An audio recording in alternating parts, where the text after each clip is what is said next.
ತುಮಕೂರಿನಲ್ಲಿ ಸುಮಾರು 30 ದಿನಗಳಿಂದ ಅನಿರ್ದಿಷ್ಟಾವಧಿ ಹೋರಾಟ ನಡೆಸುತ್ತಿರುವ ಅತಿಥಿ ಉಪನ್ಯಾಸಕರ ನೆರವಿಗೆ ಕೂಡಲೇ ಸರ್ಕಾರ ಧಾವಿಸಬೇಕು ಎಂದು ನಗರದ ಮಾಜಿ ಶಾಸಕ ರಫೀದ್ ಅಹಮದ್ ಸರ್ಕಾರವನ್ನು ಆಗ್ರಹಿಸಿದರು.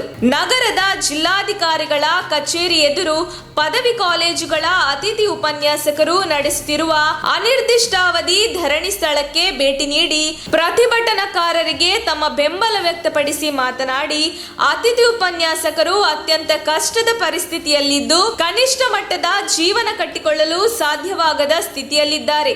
ಸರ್ಕಾರಕ್ಕೆ ಅತಿಥಿ ಉಪನ್ಯಾಸಕರು ಸೇವಾ ಭದ್ರತೆ ಹಾಗೂ ಸೇವಾ ವಿಲೀನೀಕರಣಕ್ಕೆ ಒತ್ತಾಯಿಸಿ ಮನವಿ ಸಲ್ಲಿಸಿದರೂ ಸರ್ಕಾರ ಅಗತ್ಯ ಕ್ರಮ ಕೈಗೊಳ್ಳದೆ ಅವರ ಒಗ್ಗಟ್ಟನ್ನು ಒಡೆಯುವ ಪ್ರಯತ್ನ ನಡೆಸುತ್ತಿದ್ದು 7,500 ಜನ ಅತಿಥಿ ಉಪನ್ಯಾಸಕರನ್ನು ಬೀದಿಗೆ ತಳ್ಳುವ ಪ್ರಯತ್ನ ನಡೆಸಿದೆ ಎಂದು ಆಕ್ರೋಶ ವ್ಯಕ್ತಪಡಿಸಿದರು.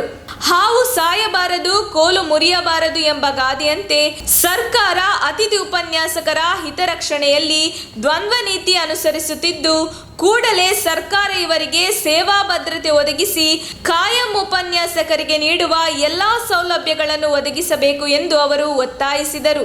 ಈಗಾಗಲೇ ಮಾಜಿ ಮುಖ್ಯಮಂತ್ರಿಗಳು ಹಾಗೂ ವಿರೋಧ ಪಕ್ಷದ ನಾಯಕರಾದ ಸಿದ್ದರಾಮಯ್ಯನವರ ಗಮನಕ್ಕೆ ಈ ವಿಷಯವನ್ನು ತಂದಿದ್ದು ಅವರು ಸಹ ಇದರ ಬಗ್ಗೆ ಧ್ವನಿ ಎತ್ತಿದ್ದಾರೆ.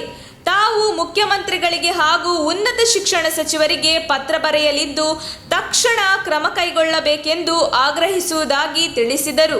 ಈಗಾಗಲೇ ಅನೇಕ ಮಂದಿ ಅತಿಥಿ ಉಪನ್ಯಾಸಕರ ಜೀವನ ನಿರ್ವಹಣೆ ಕಷ್ಟಕರವಾಗಿದ್ದರಿಂದ ಆತ್ಮಹತ್ಯೆ ಮಾಡಿಕೊಂಡಿದ್ದಾರೆ. ಇನ್ನಾದರೂ ಸರ್ಕಾರ ಎಚ್ಚೆತ್ತುಕೊಂಡು ಅತಿಥಿ ಉಪನ್ಯಾಸಕರನ್ನು ಕಾಯಂಗೊಳಿಸಿ ಸೇವೆಯನ್ನು ವಿಲೀನಕರಣಗೊಳಿಸಿ ಅವರ ಜೀವನ ನಿರ್ವಹಣೆಗೆ ನೆರವಾಗಬೇಕೆಂದು ಆಗ್ರಹಿಸಿದರು. ಈ ಸಂದರ್ಭದಲ್ಲಿ ಅತಿಥಿ ಉಪನ್ಯಾಸಕರ ಹೋರಾಟ ಸಮಿತಿಯ ಜಿಕೆ ನಾಗಣ್ಣ, ಸುನಿಲ್ ಕುಮಾರ್ ಮುಂತಾದವರು ಉಪಸ್ಥಿತರಿದ್ದರು. ಹಾವು ಸಾಯಬೇಕು, ಕೋಲು ಮುರಿಬಾರ್ದಂತ. ಇವಾಗ ಹಾವು ಸಾಯಿಸಬಾರ್ದು. ಇವಾಗ ಕಾನೂನು ನಿಷೇಧಿಸುತ್ತೆ. ಆದರೆ ಆ ಗಾದೆ ಮಾತು ಇವತ್ತು ನಿಜ ಮಾಡಿದ್ದಾರೆ. ಒಂದು ಏನೋ ಒಂದು ಸಂಬಳ ಜಾಸ್ತಿ ಮಾಡ್ದಂಗೆ ಮಾಡಿ ಸುಮಾರು 7,000 ಜನ ಏನೋ ಅರ್ಧಷ್ಟು ಅತಿಥಿ ಉಪನ್ಯಾಸಕರ ಹೊಟ್ಟೆಗೆ ಇವರು ಹೊಡಿತಾ ಇದ್ದಾರೆ.